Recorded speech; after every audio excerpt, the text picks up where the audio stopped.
to us in the night. What do you think the lady looks like? What do you think the Zoom lady looks like?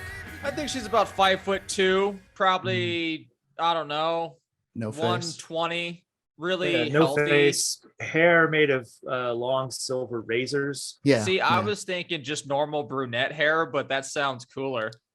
No, well, I she think- keeps the brunette hair over the razor hair to trick you, and then she whips her razors at you to. Yeah. The lady who. You're And thinking this- an enemy and in Soul Calibur. The lady, listen, I don't see why an enemy from Soul Calibur and the lady who talks to us at the start of every Zoom session can't be the same person. Okay, no, that's very fair. It's gonna be fucking Voldo versus In today's- the lady from Zoom. In today's gig economy, even Voldo versus Soul Lady Calibur Zoom. characters must get 2 jobs.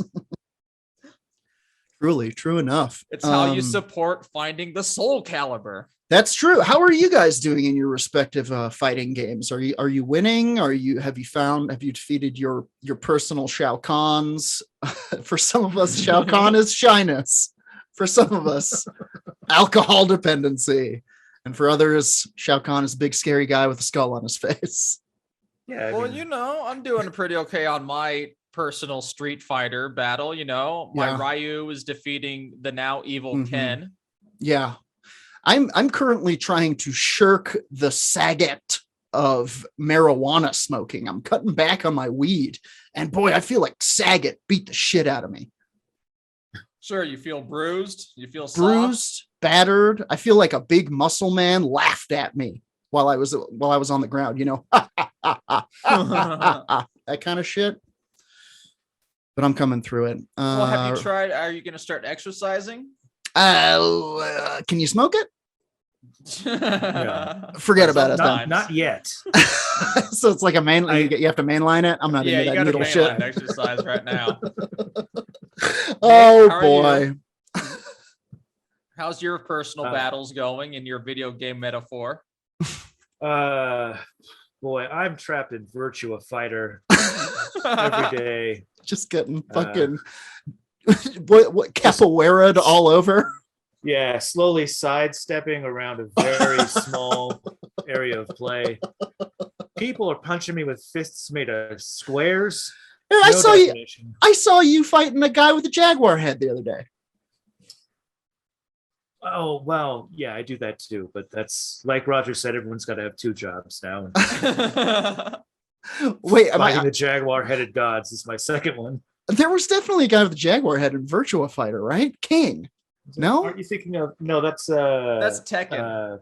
Tekken. Yes. Who's the jaguar head guy in Virtua Fighter? That's it. I'm looking up a list of Virtua Fighter characters, but for now, we'll start the podcast. Ladies and gentlemen, and everyone in between, welcome to Werewolf Radar, the world's premier paranormal preparedness podcast. My name is Jordan Dahl. I'm Ricardo. And I am Roger Norquist. Today's episode of Werewolf Radar is brought to you by Monstroco brand silver-plated garlic-tipped crucifix bullets. What the hell was that? Shoot this at it and find out. These bullets are specifically made for firing in the dark at sounds. You're not sure it's a vampire. You're not sure it's a werewolf. You're not sure it's a zombie or something. Blast this at it. Take care of it. Hey, is that shadow? Is that a shadow or a living person? Take a shot. Who cares? Just clean it right up. Monstroco, silver-plated garlic-tipped crucifix bullets for firing at mystery sounds.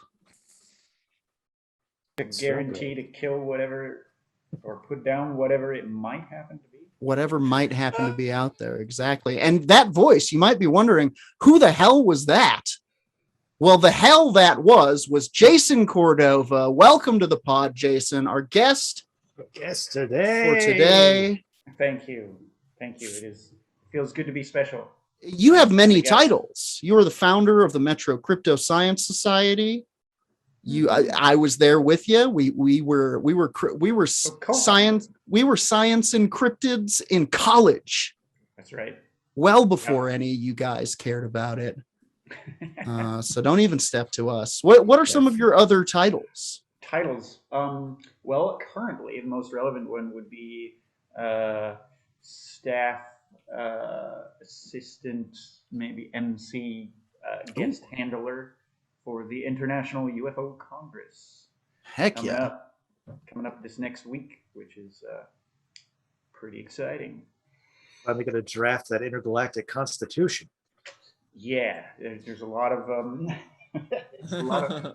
lot of exopolitics gonna be going on. Not nearly as a lot more fun than some of the other politics. That definitely sounds like the type. It sounds like a union of extraterrestrial nations that you guys are building. It sounds like you guys are building a continent of aliens.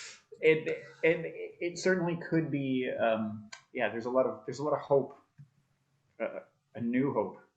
A new hope, if you will. If you will. Yeah. Far out. There's a lot of although the conspiracies aren't. It appears the conspiracies in politics are always linked. Yeah, you got to be careful with those ones. It's we try to walk a very fine line of there's interesting weird shit out there, but hey, don't be crazy. Hey, stop taking horse medicine, please. Yeah. And who would have thought UFOs, right? UFOs and conspiracies. I never would have thought those. Well, that's because to us UFOs are such a concrete yes thing, right. Whereas to the world at large, this is all the big ball of like, so the JFK assassination and UFOs and massage therapy. It's all hoodoo, you know. Vaccines and masks. Yeah, which is why we're here. We're leafing through the mysteries, you know. We're flipping the pages. We're trying to figure it out. All that kind of shit. Someone from beyond. Yes. A patron. Pal Adric. As a patron coming to hang out in the room. It'll happen from time to time. Try not to let it alarm you. Don't be scared by the patron. The Dark Council members aren't that frightening. The Dark Council. So why don't you tell us a little bit about the event that's coming up this week? Where, when, what to expect? Sure. So the International UFO Congress was actually a kind of a small. Started out as a small UFO gathering in Laughlin, Nevada, back 30 years ago. This year is the 30th anniversary of the Congress. It's gone through numerous incarnations over the years, but right now it is owned and operated by Karen Brard, who is eternally connected to my cousin Alejandro Rojas, who is also the forerunner and ringleader of the Open Minds TV podcast and UFO media. And for alien apologists. Alien apologists? Oh no!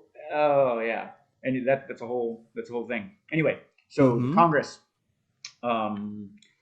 is now actually holds the Guinness World Record for the largest UFO gathering in North America. Wow! Far out. Congratulations! Yeah, and when meeting in person is both safe and possible, it's a hell of a good time. But that doesn't mean that. So this year it's 100%. It's 100% virtual due to the Delta variant. The decision was made to do it virtual. Sure. And it's they did it last year virtual, and it was cool. It actually went over very well. Nice. The app that we're using is called UVA, and it's as close to the real thing as you can get without it being like cheesy and clunky.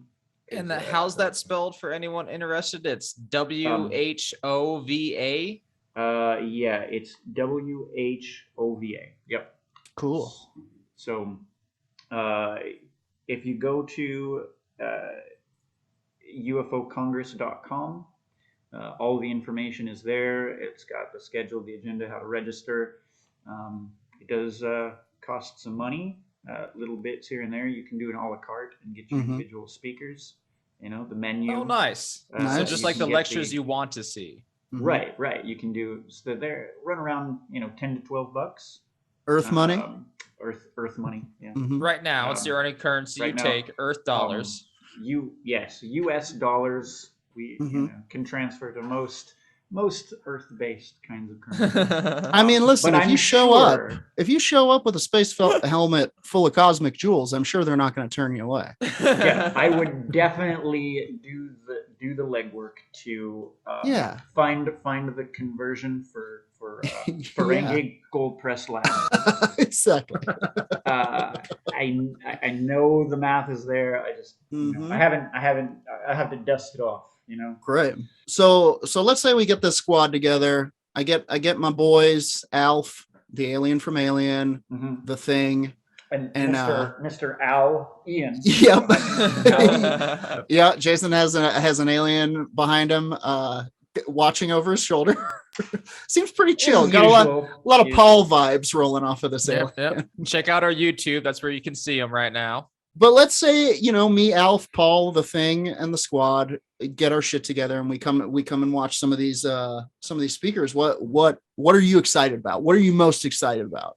Yeah. What should we check out? Exciting. The must-sees absolutely are going to be like what I'm most excited about is Dr. Avi Loeb. We've written about him. Mr. Oumuamua, yeah, himself.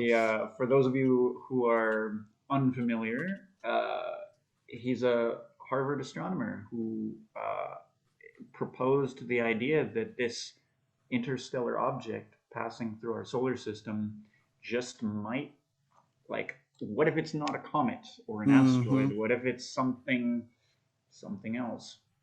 And it demonstrates some really unique, interesting qualities, which could point to it being some kind of alien technology.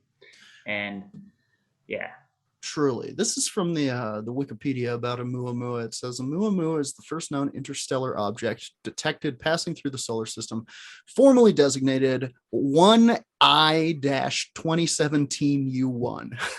I think Oumuamua will do.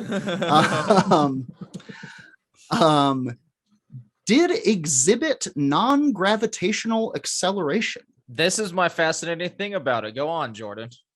Oumuamua's light curve, assuming little systematic error, presents its motion as tumbling rather than spinning and moving sufficiently fast relative to the sun that it is likely of extrasolar origin. Extrapolated or without further declaration, Oumuamua's path cannot be captured into a solar orbit. Yeah. Red in color, moving not like other things have moved. And if I believe right, some reported that it had a weird acceleration away from the sun, outside of the gravitational slingshot effect.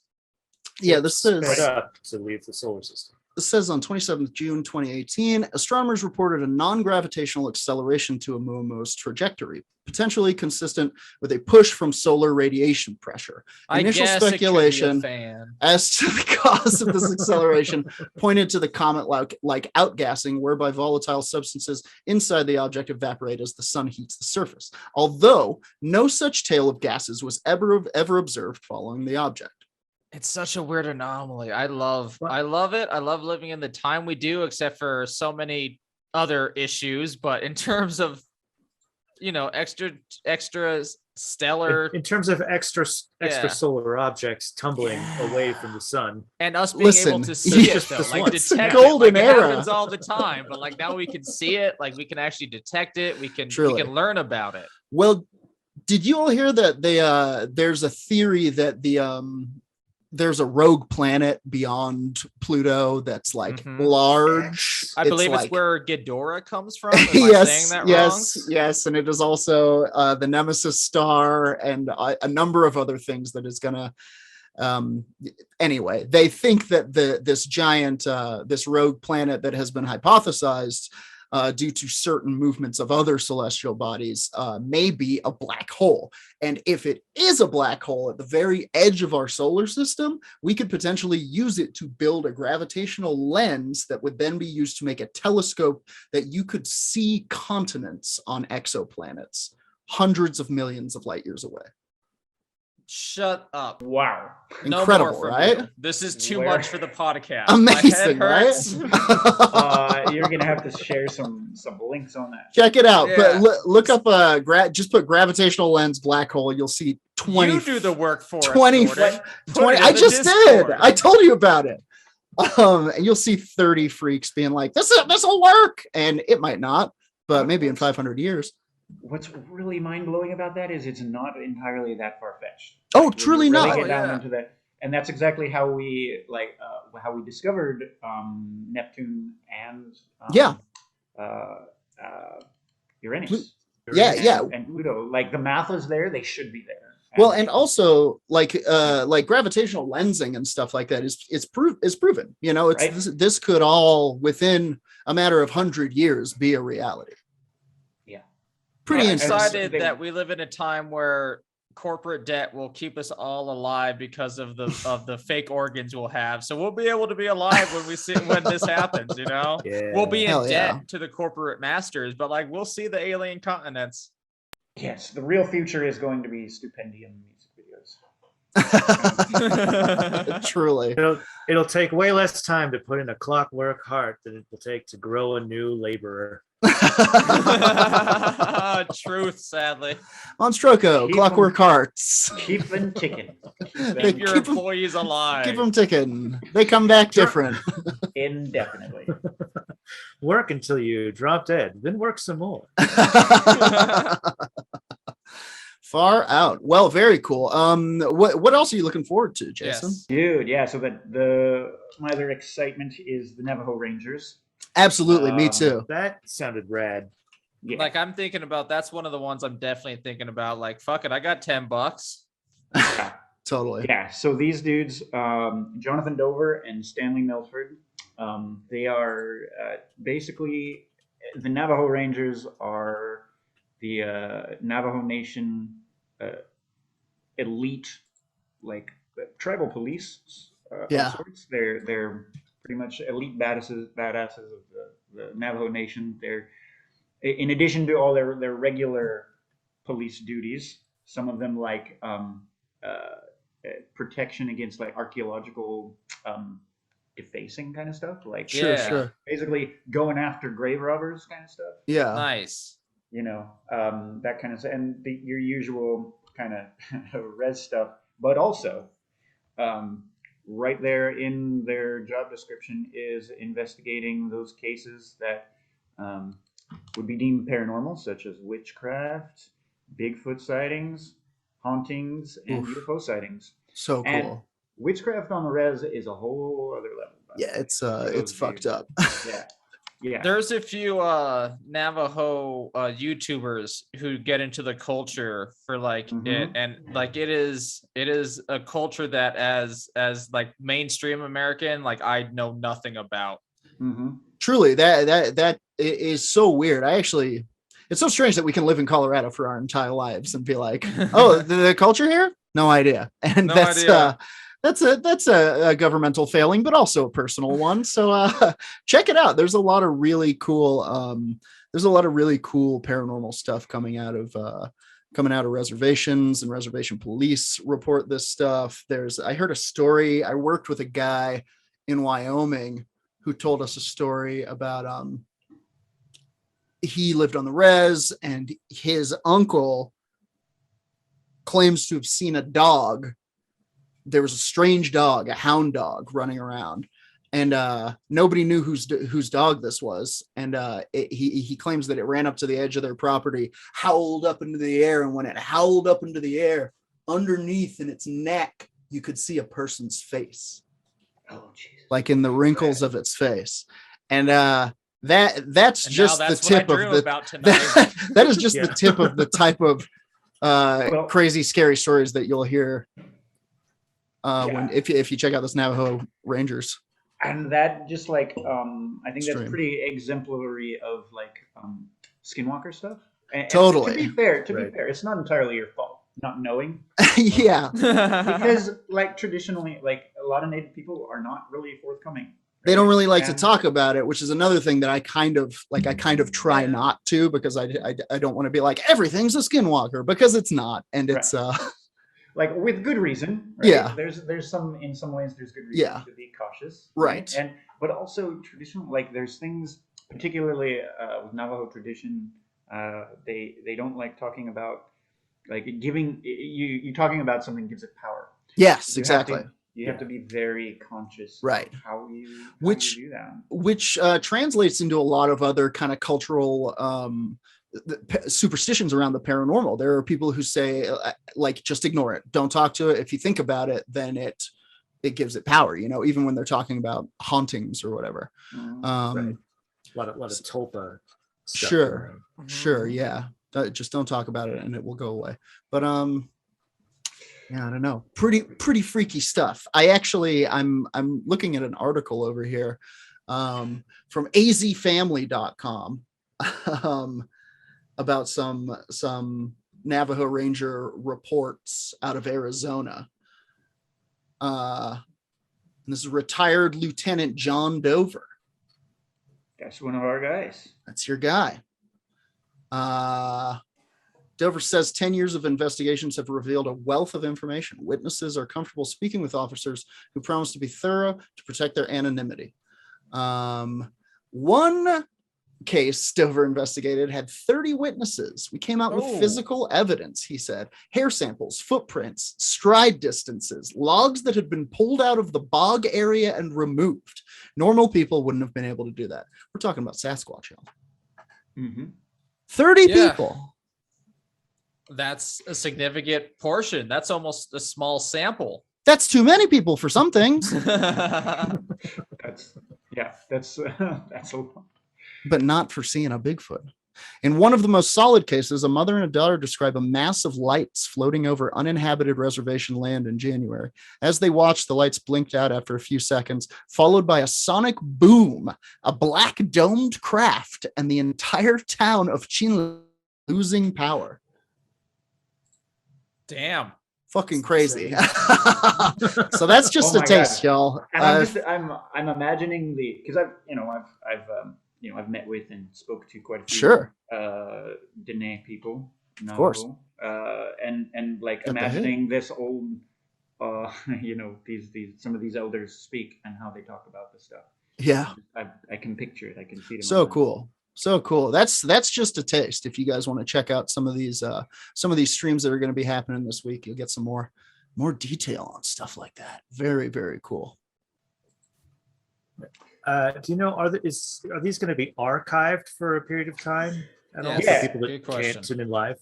Yeah. So if you register, sign up, you can access the lectures for 2 weeks afterwards, and the vendors will still be visible for a year, I think, afterwards. But as far as the lectures are going to be there available to see for 2 weeks afterwards.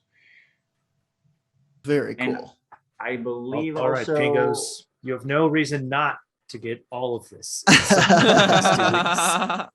Yeah, it's pretty reasonable as far as I know. A lot of people tend to, kind of have a little bit of an attitude about like, well, if it's not on person, like, why should I bother? Sure. Like, one thing to keep in mind is like all these speakers are getting paid. Yeah, we are paying everybody, and it is a lot of work. Yeah, and there's something to be said for supporting the community in tough times, and get on out there, support local spookiness. Support local spookiness is going to be our new T-shirt. I was going to say that should definitely go to the merch shop. All right, let me write it down. right next to these bones are making me gassy. All 100 million sellers, I'm guessing. Yep, we're rich. That's where the fortune comes from. Heck yeah. All right, Jason. Well, I mean, I think we got people pretty excited about the event coming up. Is it the International UFO Congress? It is the International International UFO Congress. UFO Congress. That's international, between nations. Yeah. Soon to be interstellar. Soon to We got be people coming from interstellar. Canada, man. Wait, Canada Earth? Yes, Canada Earth. Okay. I thought it was a different Canada. Stay tuned. It could happen. I feel like I gotta ask you the burning question. Mesa? You, sir. Oh, Mesa. Yes, Have sir. you seen one? Seen what? A Have you UFO? seen a UFO? I have. Yeah, I've seen it. Paint the A couple picture. of them. Paint the picture. Take us there. Your Okay. favorite one, the one that makes Well, you my favorite- wake up at night and go, "What happened?" The most dramatic one. Yeah, I mean, it sticks with me. It woke me up then. Kind of. It kept me up. Like I was about- you mean like meant like it like woke you up, man. no, like Oh, I okay. couldn't sleep. Oh, okay. Right. Like I The was normal one. literally- yeah. Yeah, okay. So I was about 10 or 11 years old. Mhm. We used to live in Old Snowmass, which is about 10 miles down valley from Aspen, Colorado. Sure. Little kind of apartment building between the highway, above the river. We had a big picture window that overlooked the river and Oof. a mountain across the way. And actually, there was kind of like a Devil's Tower style kind of Cool. rock formation across the way. Awesome. Yeah. One night I had a buddy spending the night over, and we were just goofing off. I remember my dad had come out a couple times already and said, like, just come on, guys, shut up, Yeah. go to sleep. I got to work in the morning. Yeah. Actually, I don't think he did. Now that I think about it, He was just lying. he didn't. But It it's was a very weekend. dad thing to do. It was a weekend. But you don't question it. Yeah. Of Like, course. okay, It's yeah, dad. okay. Dad He love. had, Like- he had to work eventually. Eventually, right? Yeah. And I'm sure he had worked that day. Anyway, so we're like, all right, well, let's chill out. Let's just kind of enjoy the scenery. Let's just kind of look Sure. out the window. We're out there, and all of a sudden, we see this little amber-colored light, kind of cruising across the field, across Huh. and it's dark, right? And we're both into both aviation enthusiasts, and we had Sure. we've at this age we've already could tell you the difference between a Cessna and a 747 or a Sure. 60 helicopter, whatever.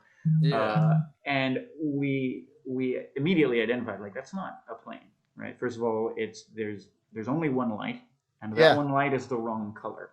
Interesting. And as soon as we acknowledged that, it changed direction. Ooh. And started coming towards us. Okay. No. And it crossed over the river, and we could see the reflection of this light, which Yeah. appeared to be a glass sphere with Whoa. this amber-colored light emanating out of the center, crossed the river, and stopped in front of the window. And of course, we were both just frozen in awe, observing this thing. And I took off to go tell my dad. Yeah. I ran into the room like, Dad. Oh my God, you got to come see this. You got to come see this. And he rolls over and says, I told you. All right, but if we wake up on Alpha Centauri, it's not my fault. Yeah. And I ran back into the living room and my buddy is just still frozen, Yeah. staring out the window, watching this thing. And I get there just in time to see it zip off. Wow. Crazy. And it was just like in awe. We were just staring at each other, and we were just like, "Oh my God, that was crazy!" So it begins. Yeah, and he was like, at that point, we're like, "Okay, we're done." I'm ready for bed. I don't want to stay over at your house anymore, He man. He popped into his sleeping bag and like curled up and like zipped up, and I was like buzzed. I was just Yeah. like, oh my gosh, that was Truly. so cool. That was so exciting. And Yeah. and like I couldn't sleep, but I That's was just so like wild. laying in my sleeping bag, just like, oh my god. Very cool. Yeah. Wow. Glass So sphere. that was my first Yeah. and best. I've seen a couple kind of weird, like maybe kind of like odd lights kind of things dancing in Sure, the sky, sure. but besides that, that was That was a fascinating story. Was pretty Yeah, that's a hard spectacular. one to Yeah. beat. Or, Yeah, or, that's indeed. tale insane. or first-hand So- account. if it was a ghost, we'd call it a form free floating vapor. Yeah. But it's UFO, so we'll call it a Just got Dad. It's also funny that like our instinct is like, I'll go get Dad. He'll know what to do with this alien. right. And like even when I was a kid, I'd have bad dreams and be like, you know what? I can't face the midnight man. Mother, she'll know what to do. Battle the creature for me. Very cool. Well, if you don't mind, Jason, on that note, I think we're gonna knock out some of our classic